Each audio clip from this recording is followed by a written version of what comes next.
Hello and good day. This is the Bible Bard. A bard is a storyteller who recites traditional texts in the past associated with a particular oral tradition, and I'm here to recite and to amplify what the literature of the Bible says about who is God and who are human beings. Here's the place we're at today.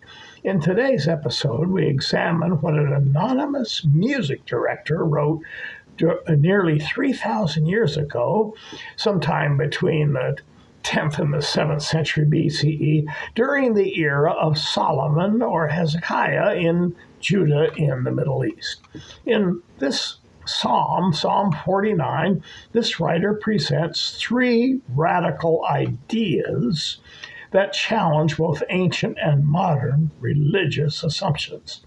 These ideas directly oppose what human beings have believed in and practiced in nearly every culture on earth. The psalmist's three radical ideas are as follows. Idea one: divine beings cannot be appeased or bribed. That's the first thought. Divine beings cannot be appeased or bribed. This is contrary to what has happened in religious culture across the world. And comment: across ancient religions, whether Near Eastern, Egyptian, Greek, Roman, Celtic, African, Asian, or American, people commonly attempt to secure favor or avert calamity by offering food, incense, sacrifices, or gifts to some carved image or the idea of some god. Even after Judaism, Christianity, and Islam formally reject this way of religion, many monotheistic adherents still believe in behave as though God, angels, saints, or the spirits of the dead can be influenced through material offerings. Number two, the next idea from religion that is objected to by this psalmist is, he advises, do not be disturbed by visible inequalities that you observe in human society. Comment: human beings almost universally assume that wealth equals divine favor and that the rich are superior in some way to the poor. Well, they have more money. The text of this ancient poem dismantles that worldview. And his final thought in this psalm is, there is life after death for those who are righteous in God's sight.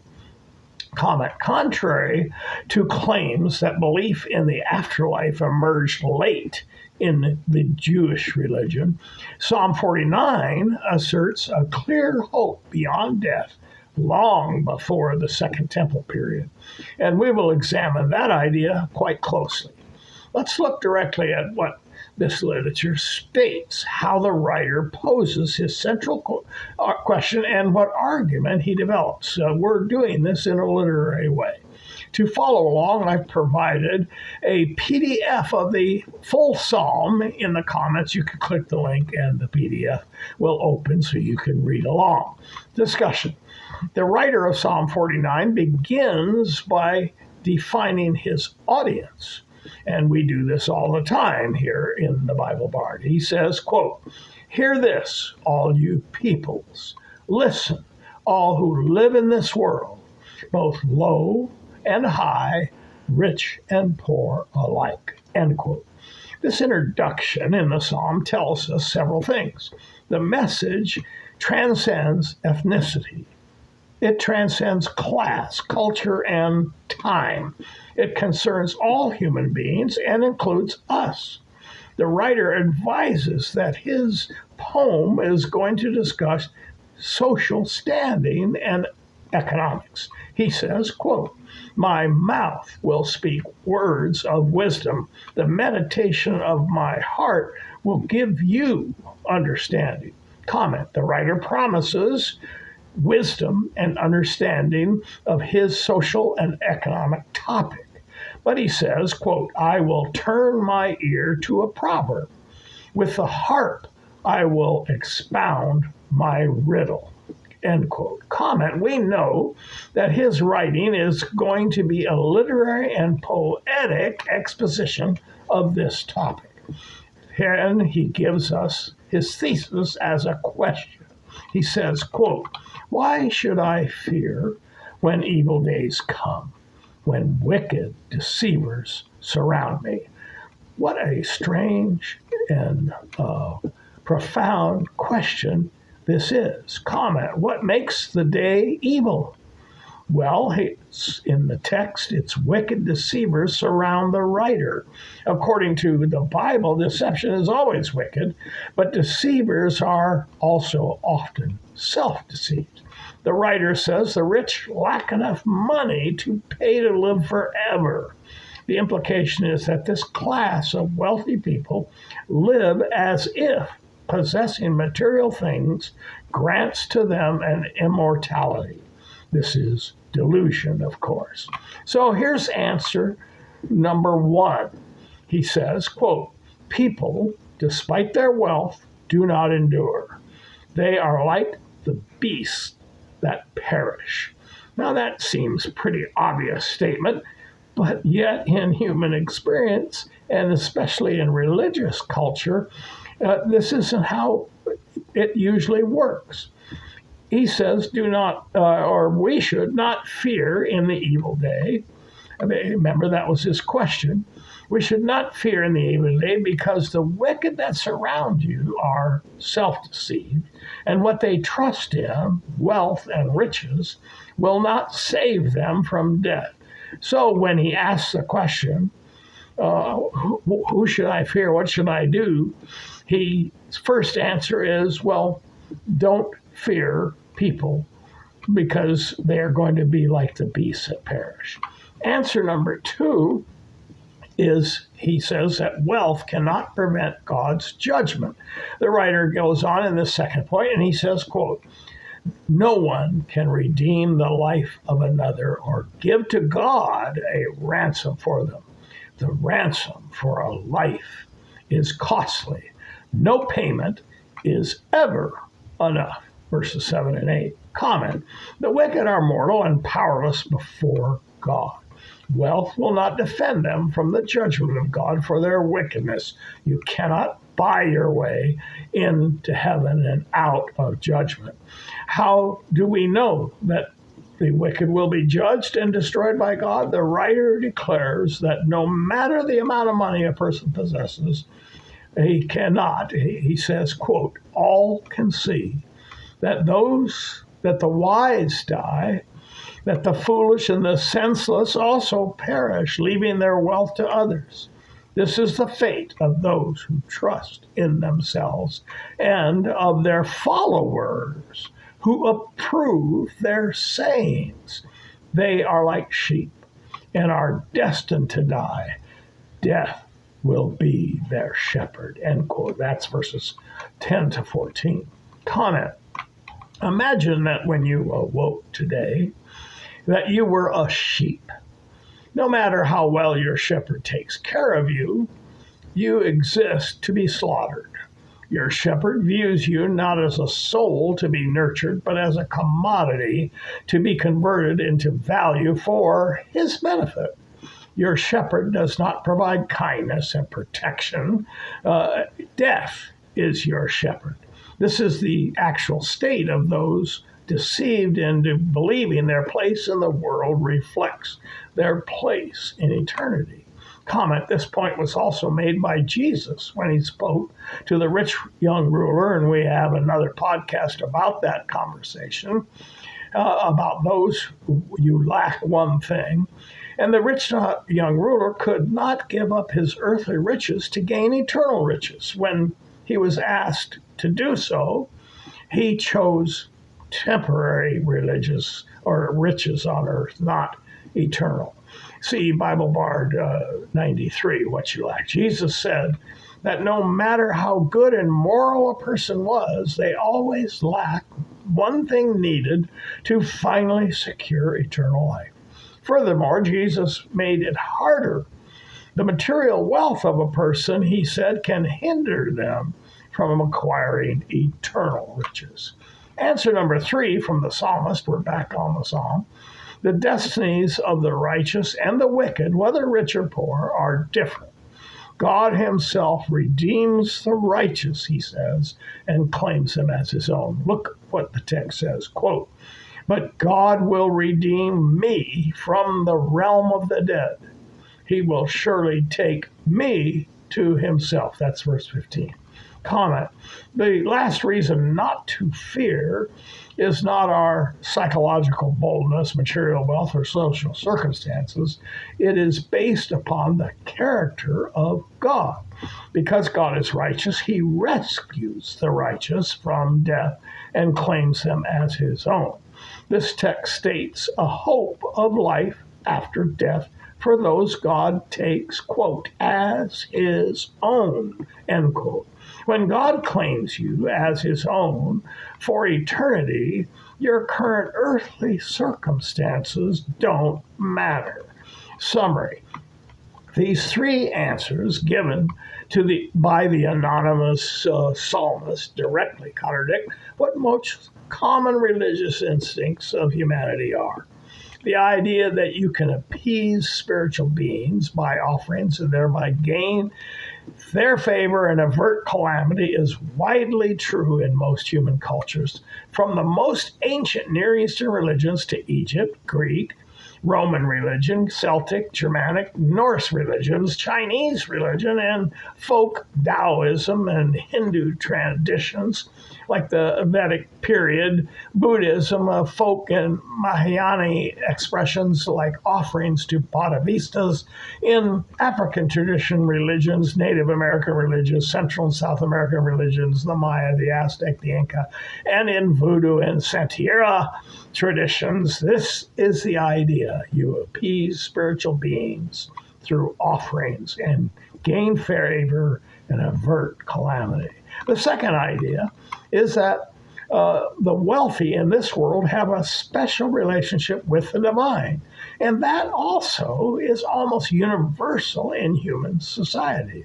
The writer of our psalm says, quote, "While they live," he's speaking of the wealthy people, "they, the wealthy wicked, count themselves blessed. And people praise you when you prosper." That's verse 18. Yet, quote, "people who have wealth but lack understanding are like the beasts that perish." Quote. Wealth does not exclude you, according to this text, from having understanding. But those who lack understanding are those who trust in their wealth and not in the God of the Bible. Last point, number 3, life after death is affirmed by the Hebrew Scriptures. God takes Enoch and Elijah, this is from 2 Kings 2:3 and verse 10, he takes them alive to heaven. That's also Genesis 5:24. The text states, quote, "God took him," speaking of Enoch, and, quote, "Elijah went up by a whirlwind into heaven," end quote. Now, in Daniel 12, verses 2 and 3, the text states, quote, "Many of them that sleep in the dust of the earth shall awake, some to everlasting life." In Isaiah 26:19, the text declares, quote, "Thy dead men shall live. The earth shall cast out her dead," end quote. In Psalm 73, verses 23 through 26, the text says, "Thou shalt guide me with thy counsel," speaking of God, "and afterward receive me to glory." In Job 19, verses 25 to 27, the text says, quote, "In my flesh shall I see God. I shall behold him and not another." In Psalm 17, verse 19, the text says, quote, "I shall be satisfied when I awake with thy likeness." And in Hosea 13:14, God states, quote, "I will ransom them," the righteous, "from the power of the grave. I will redeem them from death. These are a few instances, and there are more instances in the Hebrew Bible. The distribution of these comments in the text suggests that belief in post-mortem divine fellowship was neither isolated nor incidental in Hebrew culture. Yet scholars, both past and modern, overlook these statements because they approach the scriptures through ideological filters rather than simply observing what the text says. The Bible writers speak of life after death naturally, not speculatively, indicating that it was an accepted conceptual framework within their society in the ancient world 3,000 to 5,000 years ago. Finally, a closing observation. Both Christianity and Islam have struggled and still struggle with religious practices that functionally treat God as responsive to material appeasement. While the official theology states that God cannot be bribed, yet practically the funding of churches, monasteries, the Crusades was seen by the masses to reduce temporal punishment or secure divine favor, both from the Islamic as well as the Christian side of the conflict. For example, paying a priest to say Mass for a deceased relative was often understood to help the deceased relative's soul get out of purgatory faster. This is not moral, a reason for righteous justification. This is transactional. It is, in our parlance, pay to play. Today in the U.S., Latin America, Africa, some religions also teach a prosperity gospel that suggests when you give materially to people, God will respond and bless you material. As example, seed faith offerings. In Latin America, Philippines, and Europe, one can leave food or money at a saint shrine to secure healing or protection. In Africa, some mix Christianity with local traditions, and results are you should place ritual gifts to ward off evil spirits or make payments, food or money or objects, to gain blessing and protection in the spirit world. It is the same with folk Islam, which sometimes preserves pre-Islamic practices, votive offerings at saint shrines, and people leaving food or objects to appease the jinn or spirits out of fear. Sufi practices, offerings left at the tombs of Sufi saints to gain saintly intercession. It's not much different than Catholic ideas. Regardless of religious label or official theology, these practices reveal what people actually believe. This anonymous music director from 3,000 years ago who wrote Psalm 49, he knows this and provides three answers to these human religious failings. These insights of his remain as relevant today as when they were first sung in the courts of an ancient Jerusalem temple. Conclusion.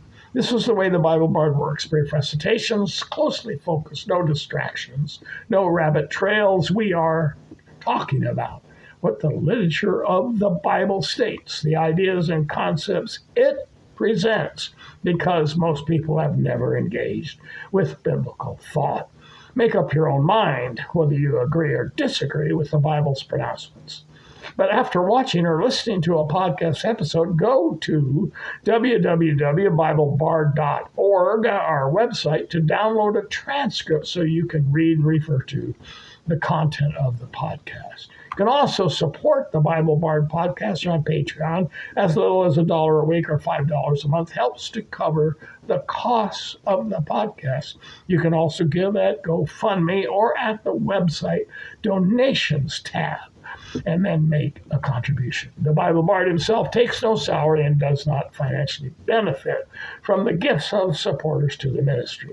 You can send the Bible Bard any question or remark you care to offer to BibleBardUS@gmail.com, and we're glad to hear from you. and connections. Thanks in advance for following and sharing the Bible Bard content with others. So you know how this works. We would like you to subscribe, to follow, to share content, and to comment in order to grow the channel. Until next time, this is the Bible Bard.